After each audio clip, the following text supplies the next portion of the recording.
At 7:12 in the morning, a hotel texted me about my wife's bracelet, and my marriage finally stopped pretending it was asleep. I was on the living room couch in our Portland house with one shoe still on, a cold mug of coffee on the floor, and the television muted in front of me. Megan had not come home. She had left the night before at 6:30 in a black dress, saying it was just a girls' night with coworkers near downtown. She kissed my cheek, told me not to wait up, then laughed when I said I never could sleep until she was home. At 12:11, she sent one message. Phone is dying, staying at Tessa's if it gets too late. After that, nothing. I called twice, then stopped because nobody wants to become the husband his wife later describes as controlling. So I sat there while rain tapped the window and every reasonable explanation slowly ran out of air. Maybe her phone had died. Maybe she drank too much and crashed on a couch. Maybe Tessa lived farther than I remembered. Trust can sound noble at 2 in the morning when you are afraid of what checking might prove. Then my phone buzzed. The number was unfamiliar, local, professional. The message read, "Good morning, this is the front desk at the Willard on 6th. A bracelet was left in room 614. Should we release it to Mr. Brooks or Megan Parker?" I read it once, then again. Then I looked toward the hallway, where Megan's vanity sat outside her bedroom. The small white jewelry box open on top, because she always chose accessories at the last second. I stood slowly, walked over, and looked inside. The velvet slot where her silver bracelet usually rested was empty. Not misplaced. Empty. That bracelet had been my anniversary gift to her 2 years earlier, the kind with a tiny blue stone she said matched the Oregon sky after rain. I used to notice it on her wrist when she reached for my hand during movies. Now a stranger at a hotel was asking whether it belonged to my wife or to Mr. Brooks. Caleb Brooks. I did not know many Brookses, but I knew one. Megan's co-worker. The one who understood ambition. The one whose name had entered our kitchen slowly, first as part of office stories, then as a reason she came home late, then as someone I was apparently too insecure to question. My first instinct was to call the hotel. My second was to call Megan. I did neither. Anger wants motion, but truth rewards stillness. I took a screenshot, emailed it to myself, and set the phone on the coffee table. The house was quiet in that strange morning way, half safe, half abandoned. Megan's shoes from yesterday were missing from the closet. Her phone charger was still plugged beside her bed. On the kitchen counter sat the grocery list she had written before leaving. Oat milk, eggs, paper towels, blueberries. Ordinary things have a cruel talent for standing next to betrayal without looking surprised. I opened our shared calendar. Girls' night, 7 in the evening, Pearl District. No restaurant name. No address. No Tessa. Then I checked Tessa's public story, hating myself for doing it and hating more that it mattered. At 2 in the morning, Tessa had posted a blurry karaoke video from Beaverton with 3 women from Megan's office. Megan was not there. I watched it twice, looking for a shoulder, a laugh, a glimpse of the black dress. Nothing. The lie had not even bothered to travel with witnesses. At 8:03, Megan finally texted, "Sorry, crashed at Tessa's, coming home soon." My thumb hovered over the hotel message. I wanted to send it, to watch panic arrive before she did. Instead, I wrote, "Drive safe." It felt almost polite, and maybe that was what scared me. I was no longer trying to prove she was innocent. I was preserving the first clean moment before her story walked through the door and asked me to doubt my own eyes. By then, the silence in our house had already chosen a side for me. Megan came home at 9:47 wearing the same black dress with a beige coat thrown over her shoulders and her hair tied back like she had prepared the picture of exhaustion before reaching the driveway. She opened the front door softly, as if quiet could make a lie more respectful. I was in the kitchen by then, rinsing the mug I had not finished, with a hotel message saved in 3 places and the bracelet box still open down the hall. She froze when she saw me awake. Not guilty, not yet. Measuring. "You should have gone to bed," she said. I tried. She set her purse on the chair instead of the counter, which mattered because Megan always dropped her purse on the counter. People change small habits when they're carrying a bigger story than usual. "My phone died," she said before I asked. Tessa said I could crash on her couch. I did not want to wake you. I dried my hands on a towel and nodded. Was the couch comfortable? Her answer came too fast. Yes, it was fine. That was the first crack. Anyone who actually slept on a friend's couch after a long night complains a little. Too short, too cold, dog kept moving, blanket smelled like fabric softener. Megan gave me a sentence from a rehearsal. She opened a refrigerator and stared inside, not taking anything out. Why are you looking at me like that? Like what? Like I did something wrong. I almost showed her the text then. I almost watched her face meet room 614 before her mouth could build a bridge away from it. But anger would have given her an enemy. Silence gave her rope. I'm just glad you were safe, I said. Her shoulders eased half an inch, and that tiny relief hurt more than suspicion. It meant she had expected a fight and was grateful she could still manage me. She poured water, drank only a sip, then said Tessa had too many blankets and the apartment was hot. Now the couch had details, but they had arrived late, like actors entering after their cue. I asked, did you all stay at the Pearl District place the whole night? She looked down at the glass. Mostly. We moved around. Who was there? Tessa, Brooke, Nadia, some people from work. Caleb. Her eyes flicked up. There it was. Less than a second, but enough. He stopped by, she said. A bunch of people did. It was not like that. I had not said what like that meant. She had. My phone sat face down on the counter, heavy with the message from the Willard on 6th. I thought about Tessa's karaoke story in Beaverton at 2 in the morning, Megan missing from every frame, laughing nowhere, visible nowhere. I thought about the empty bracelet slot. I thought about Caleb Brooks, who had gone from co-worker to confidant to a name my wife defended before I accused him. Megan stepped closer and touched my arm. Ryan, I know you get worried, but I need you to trust me. I cannot feel like I am being interrogated every time I go out. There was the cleanest shield people use when truth is dirty. Trust. Months earlier, that word would have stopped me. I would have apologized, made coffee, pretended the ache in my stomach was insecurity instead of instinct. But a hotel employee had already asked whether my wife's anniversary bracelet should be released to another man. Trust had become a locked door with a receipt taped to it. I'm not interrogating you, I said. I asked where you slept. She pulled her hand back. At Tessa's. I nodded again. Okay. Her face softened with relief, but only for a moment. Because my calm was not forgiveness. It was storage. I was storing every answer exactly where it belonged. Time, place, name, reaction. She walked toward the bedroom to shower, leaving her purse on the chair. I did not touch it. I did not need to. The truth had already texted me first, and Megan had just given it a voice. The shower turned on behind the bedroom door, and I stayed in the kitchen because following her would have turned truth into theater. I opened my laptop, made a folder called Morning, then hated how calm the name looked. Into it went the hotel text, Tessa's karaoke story, the screenshot of Megan's message claiming she crashed there, and a photo of the empty bracelet box. I did not feel like a detective. I felt like a man finally cleaning a window he had kept blaming on fog. For 3 months, little things had gathered around our marriage, each one too small to accuse by itself and too consistent to ignore together.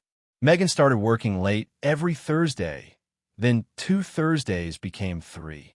She said the marketing team was under pressure and Caleb Brooks was helping her think bigger. Think bigger became her phrase for everything I apparently did not understand.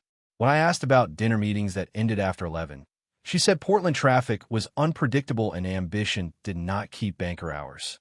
When I noticed she had changed her phone passcode, she laughed and said I was turning into one of those husbands who confused marriage with ownership. That sentence worked because I never wanted to be that man. My father had been jealous, loud, suspicious of everyone, and I had promised myself I would never make love feel like a locked room. Megan knew that history. Maybe she did not use it cruelly, or maybe she learned exactly where the bruise was. Either way, I kept giving her the benefit of a doubt she was actively decorating. There had been a new perfume, she said was from a sample at work. The gym bag that came home without gym clothes inside. The sudden dislike of our Friday movie nights because, according to her, routine was making us old. There was the way she smiled at her phone with her shoulder turned slightly away from me, then looked wounded when I noticed. "You're always watching me," she had said once. I had apologized. That apology embarrassed me now, not because trust was foolish, but because I had mistaken self-respect for suspicion.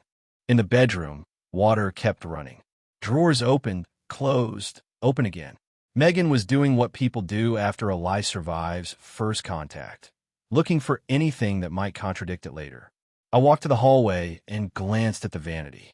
The jewelry box sat open, its empty velvet slot shaped exactly like the bracelet she had sworn never to lose. I remembered buying it at a small shop near Cannon Beach after a weekend when we still held hands without negotiating space. Back then, Megan cried because she said no one had ever noticed details about her. Now a hotel had noticed one detail she forgot to hide.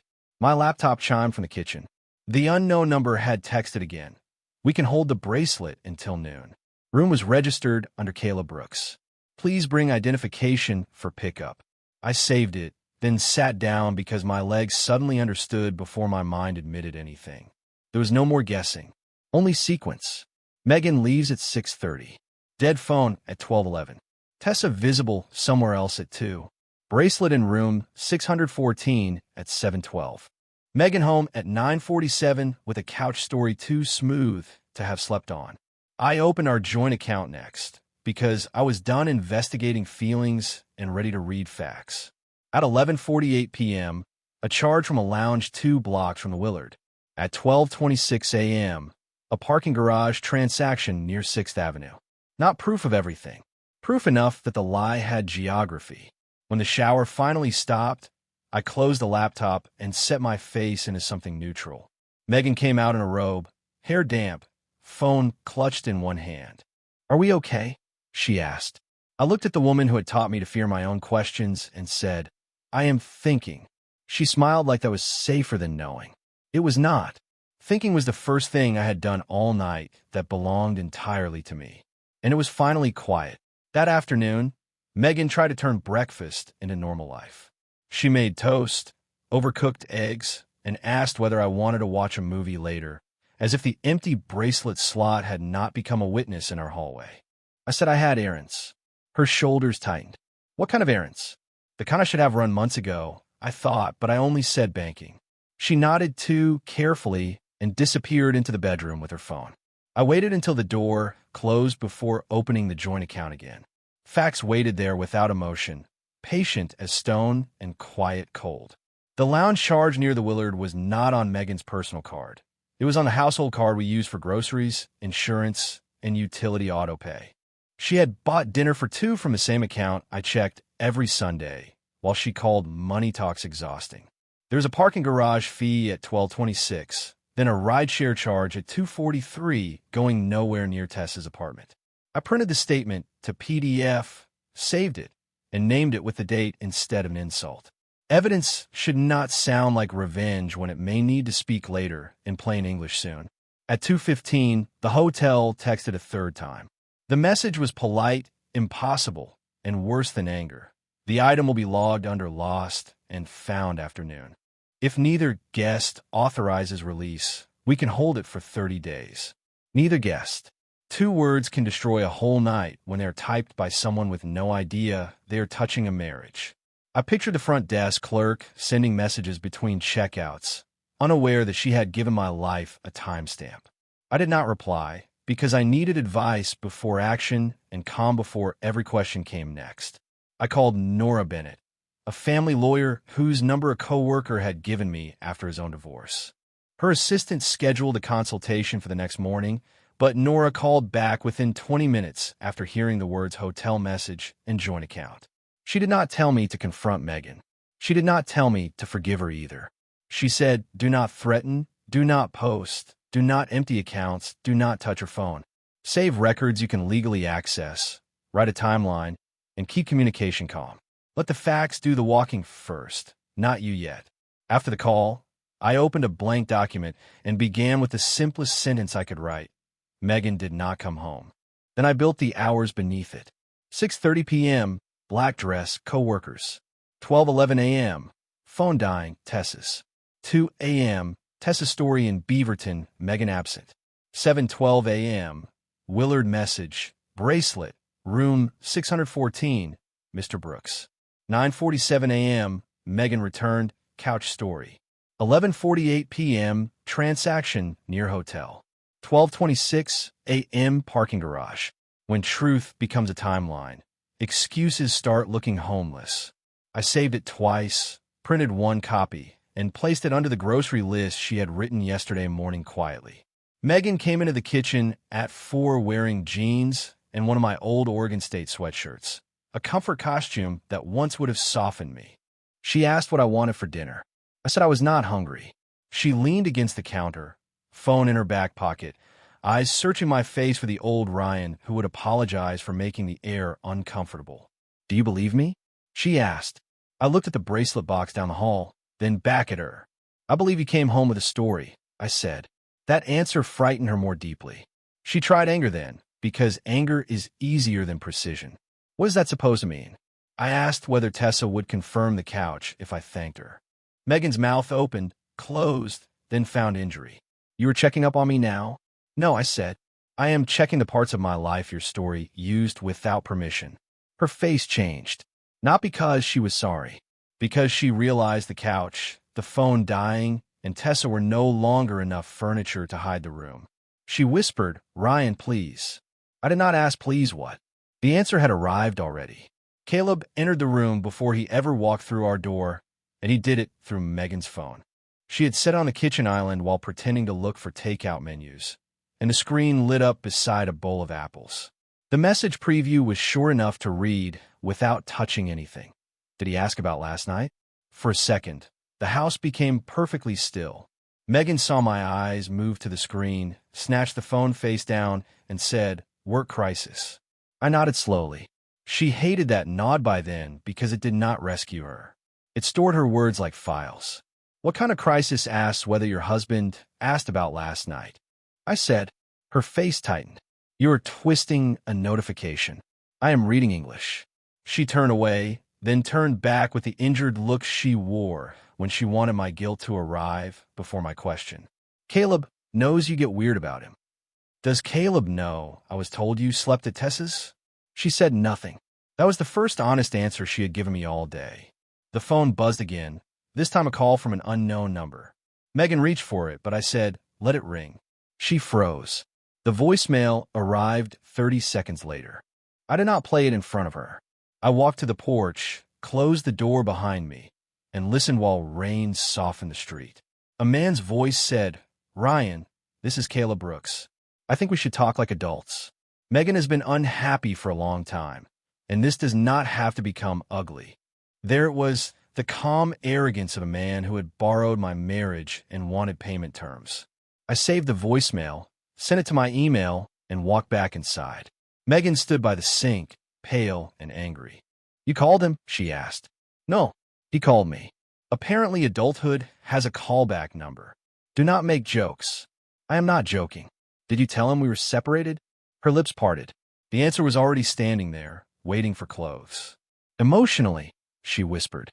I looked at the woman who had left my bed, but not my house, used our account, but not our truth, and called a second life emotional accuracy. "That is convenient," I said. "It was complicated. Complicated as traffic on I-405. This is a hotel room, a bracelet, and another man asking whether I know." Her eyes filled. I felt unseen. For months, that sentence had been her master key. It opened sympathy, ended arguments, and made every boundary I asked for sound like neglect. This time, the lock did not turn. Feeling unseen did not require lying about where you slept. She flinched. I did not soften. Softness had been my bad habit and her favorite exit. My phone rang again. Same unknown number. I answered on speaker, set it on the counter, and said, "Caleb, you are on speaker with Megan here." The silence on the line was almost beautiful. Then he cleared his throat. I just wanted to be respectful. Respectful would have started before room 614. Megan covered her face. Caleb exhaled. "She told me you two were basically separated." I looked at Megan. Her shoulders dropped, because a lie sounds different when someone else returns it. "Thank you for clarifying," I said. "I did not mean to get involved. You were involved when my wife's bracelet was left under your reservation." He said nothing. I ended the call before anger could make me generous with words I might regret. Megan whispered, "I was going to tell you." "No," I said. "You were going to see whether I asked enough questions to force the truth." Her tears came then, but I had learned to listen to the first sentence after discovery. It was not "I hurt you." It was, "Please do not tell my parents." That told me everything the hotel message had not. She was protecting her image, not our marriage. I opened the timeline document and added Caleb's words under the bracelet. After Caleb's call ended, Megan stood in the kitchen like the room had become too small for every version of her. Rain pressed softly against the windows, the dishwasher hummed, and the phone on the counter looked more honest than both of us because it had carried the truth without trying to make it sound nicer. She kept saying my name, not as an answer, but as a way to delay one. "Ryan, please, you have to understand," she said. I looked at the timeline open on my laptop. "I'm trying to understand the order of facts. Facts are not feelings." "No," I said. "That is why they survive better." She sat at the kitchen table and covered her face. For a few seconds, I remembered the woman I married, the one who cried during old movies, left notes in my lunch bag, and once drove 40 miles because I mentioned wanting a pie from a farm stand outside Salem. Grief tried to hand me that version of her, but the present kept putting evidence on top of it. A bracelet in room 614. Caleb's voicemail. Tessa somewhere else. A joint account charge near the hotel. A husband rewritten as basically separated so another man could feel less guilty. "Were you with him all night?" I asked. She did not answer directly. It was not planned. That sentence was designed to make betrayal sound like weather. I wrote it down anyway. Not planned. "Did you sleep at Tessa's?" She shook her head, crying harder. "No." "Did you tell Caleb we were separated?" I said things were bad. "Were we separated?" She looked up. Emotionally, maybe. I closed the laptop halfway, because if I kept staring at the timeline, I might forget I was speaking to a person and not a case file. "Megan, emotional distance is not a legal address. You came home to me, used our money, wore my anniversary gift, and told another man a version of our marriage I never agreed to live in." Her mouth trembled. I felt lonely. "So did I said. "I just did not book a room under someone else's name." The sentence landed, and she flinched like truth had touched something already bruised. I was not trying to be cruel. I was trying not to let compassion become a blindfold again. She reached across the table, but stopped before touching my hand. Maybe she finally understood that access was no longer automatic. "What do you want?" she whispered. I wanted the last 12 hours erased. I wanted the bracelet back in its box, and my couch to mean I had stayed awake for nothing. I wanted Tessa's story to include Megan laughing in the background. I wanted Caleb to be just an annoying coworker and not a man who knew my marriage through lies. Wanting is generous. Reality is strict. "I want everything in writing from now on," I said. "No more private calls with Caleb about me. No deleted messages about last night. No asking me to protect your reputation before you acknowledge what you did." Her face changed at reputation because that was still the place she was bleeding most. "My parents will never forgive me." "That was your first fear." She looked away. I stood, walked to the hallway, and took a photo of the empty bracelet box again, not because I needed another image, but because my hands needed something factual. When I came back, Megan was staring at her phone. "He keeps texting," she said. "Then stop making me the only person who has to live with consequences." She blocked Caleb while I watched, but it felt less like loyalty and more like a fire alarm after smoke filled the house. That evening, I emailed Nora Bennett the timeline, the screenshots, and the voicemail summary. Her reply came quickly. "Keep calm. Separate finances carefully. Document communication. Do not make threats." Megan slept in the guest room. I stayed in our bedroom, not because it felt like mine, but because I was done surrendering space to stories other people wrote around me. At midnight, I opened the jewelry box one more time. The empty slot looked small, almost harmless. But some empty spaces are not missing jewelry. They're where trust used to sit. The next morning, I met Nora Bennett in a small office near downtown Portland, with rain sliding down the windows and my timeline folder sitting between us like a quiet witness. She did not gasp at the hotel message, did not call Megan names, and did not promise me a clean victory, which made me trust her faster. People who sell revenge usually ignore receipts. Nora adjusted her glasses and said, "Your job is not to punish her. Your job is to protect your future before emotion spins it." She told me to open a separate account for my paycheck, leave enough in the joint account for documented household bills, change passwords on my personal email, and communicate with Megan in writing when possible. No threats, no social media, no midnight speeches. Facts first, grief later. I listened because part of me still wanted permission to fall apart, and Nora was quietly refusing to give it until the floor was safer. When I got home, Megan was sitting at the dining table wearing the same Oregon State sweatshirt, a mug untouched in front of her. "Did you see a lawyer?" she asked. I set my keys in a bowl by the door. "Yes." Her face crumpled with fear, and for 1 second I saw the truth of what scared her most. Not losing me. Being handled fairly by someone outside her control. She said, "Are you filing for divorce?" I said, "I am filing for reality first." That made her cry harder than the word divorce would have, because reality had fewer negotiation points. She pushed a folded paper toward me. It was a handwritten confession, or at least her first draft of one. She admitted she had not stayed with Tessa, admitted Caleb booked the room, admitted she told him our marriage was basically over because it made her feel less guilty. But she wrote the sentence, "I only knew how to read," after everything else. I was afraid of how bad this would look.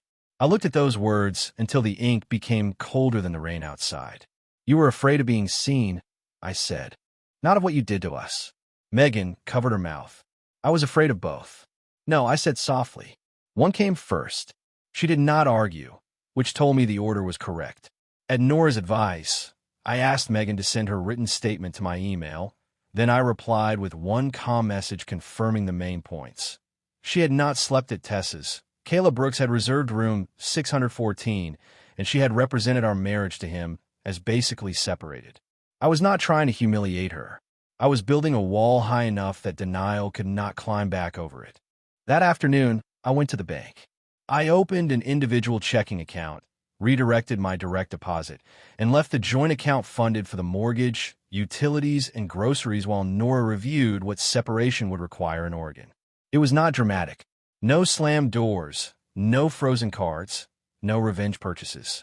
Just a teller asking whether I wanted paper statements while my life quietly changed behind bulletproof glass. When I returned, Megan had placed her phone on the table face up, a peace offering, maybe, or proof she had finally learned hiding was useless. Caleb had sent one new text before she blocked him. "Do not let him make you the villain." I almost laughed. Men who help light a house on fire often complain when the smoke stains their shirt. Megan watched me read it. "He is scared," she said. "He should be," I answered. "Not of me. Of the truth he helped create." For the first time since the message from the Willard, Megan did not ask what I would tell anyone. She asked where I would sleep. That question sounded late, but at least it belonged to me. I said the guest room for now. She nodded, and I saw her understand that the house still held both of us, but the story no longer did. I carried a pillow down the hall, feeling less alone than I had beside her last night awake there. By the third day sleeping in the guest room, I learned that a house can feel smaller when nobody is shouting. Megan moved through rooms quietly, asking before using the coffee maker if I was standing near it, asking whether I needed the washing machine, asking whether I wanted her to leave the hallway light on. Courtesy arrived late and wore the expression of fear. I did not punish her for it. I also did not confuse it with repair. Nora Bennett filed the first separation documents that afternoon and sent me a checklist written in plain, merciless English. Temporary financial arrangement. Household expense split. Personal property list. Communication record. Evidence folder. The words looked boring, but boring was exactly what I needed. Drama had kept me awake. Boring told me where to sign. Megan read the email over my shoulder only because I turned the laptop toward her. I was done with secrets, even useful ones. Her face went pale when she saw the word separation.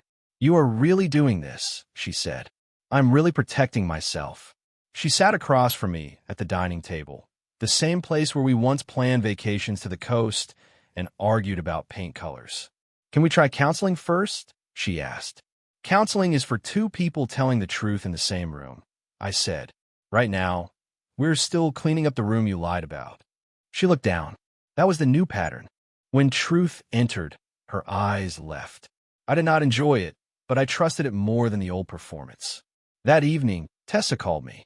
I almost ignored it, then answered because Nora had told me not to chase witnesses, but not to reject information that arrived voluntarily.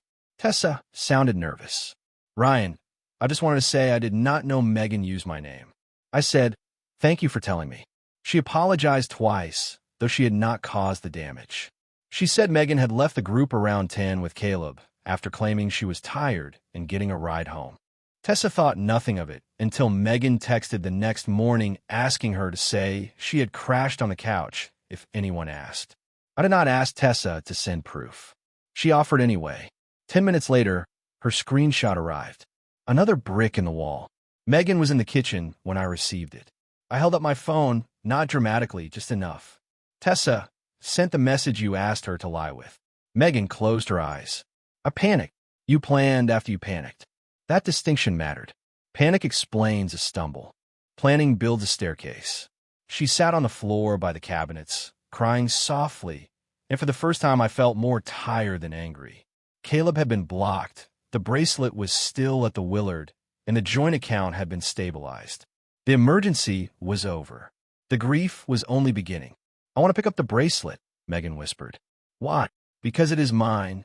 I thought of the empty velvet slot in the jewelry box, the anniversary weekend, the blue stone, the hotel clerk's polite message. It was yours, I said. Now, it is evidence of where our truth started. She looked wounded, but she did not argue. The next morning, Nora advised that I retrieve it only if the hotel would release it with identification and written confirmation, otherwise let them log it. I drove downtown alone through steady Portland rain, past coffee shops, wet sidewalks, and people living ordinary mornings. At the Willard on 6th, the front desk clerk placed the bracelet in a small envelope with the room number written on the seal. She apologized for the inconvenience, unaware that inconvenience was the kindest word anyone had given the situation. I thanked her and walked back to my car with the envelope in my coat pocket. I did not cry until I reached the parking garage. Not because I wanted Megan back, because part of me still wanted the woman who once wore that bracelet to have never entered room 614 at all. When I got home, Megan asked if she could see it. I placed the sealed envelope on the table between us. No, I said. You already saw where it was left. 2 weeks after I brought the bracelet home, the sealed envelope still sat in Nora Bennett's office. Not because I wanted a trophy, but because I needed one object in this mess to remain untouched by Megan's explanations. She had asked for it twice. I had said no both times. By then, I had moved into a small apartment near the Willamette River with 1 bedroom, a noisy heater, and windows that looked toward gray water instead of our old driveway. It was not dramatic. It was clean, quiet, and mine. The first night there, I slept 7 hours straight. Megan texted the next morning, asking if the separation paperwork meant I had already decided everything. I looked at the message over coffee from a chipped mug and realized the question was backward. I had not decided everything. Her choices had. I was first willing to write them down plainly. Nora handled the temporary financial agreement with the patience of a person who had watched heartbreak turn into math many times. Mortgage payments would come from the joint account until the house was listed or one of us bought out the other. My paycheck went somewhere Megan could not touch. That detail seemed small until the first Friday arrived and Megan realized I was no longer automatically funding the life she had risked for a story. She called, and I let it go to voicemail. Her voice sounded careful. I know I ruined things, she said, but I miss you. I believe she missed the version of me who absorbed discomfort before it reached her. The man who made breakfast after arguments, paid bills before resentment became visible, and apologized when her secrets made him nervous. I did not hate that man. I refused to let him manage this ending. Megan asked to meet at a coffee shop on Division Street, neutral ground with bright windows and tables too close for yelling. I agreed because Nora said practical conversations were unavoidable. Megan arrived without makeup, wearing a gray sweater, holding a notebook like effort could become evidence if displayed enough. She had written 3 pages about loneliness, poor judgment, Caleb's attention, and how she had confused feeling desired with feeling understood. It was the most complete explanation she had given me. It was also missing the first sentence I needed. I chose to lie. I said, "Start there first, Megan." She stared at the notebook, then whispered it. I chose to lie. Hearing it plainly did not heal me, but it stopped the room from spinning. She said Caleb had already become distant at work, avoiding her desk, leaving meetings early, and acting as if her pain were inconvenient now. That part almost made her angry again. She wanted his cowardice to prove my worth, as if being chosen after another man retreated should comfort me. I told her Caleb was not the reason I was leaving. He was the room number. She had been the reservation all along herself. Her face collapsed, but quietly. "Can you ever forgive me?" she asked. I looked through the window at wet leaves moving along the sidewalk and thought about forgiveness as people like to sell it: fast, noble, convenient, an eraser handed to the person who made the mark inside of you. "I may someday," I said, "but forgiveness is not a moving truck back into a house I no longer trust." She cried into a napkin, and for once I did not feel cruel for staying seated. Compassion without self-respect had kept me married to a question mark too long. By the end of the month, the house was listed. Megan moved in with her sister outside Vancouver, Washington. I kept the apartment by the river and learned simple routines again. Groceries for one. Laundry without wondering whose phone was buzzing. Dinner without checking whether silence meant betrayal that night. The bracelet stayed sealed in Nora's evidence file. Not because I wanted to remember the betrayal, but because I wanted to remember the morning truth arrived without asking permission. Megan called it one mistake. I called it the message that gave my life its address and me back my name.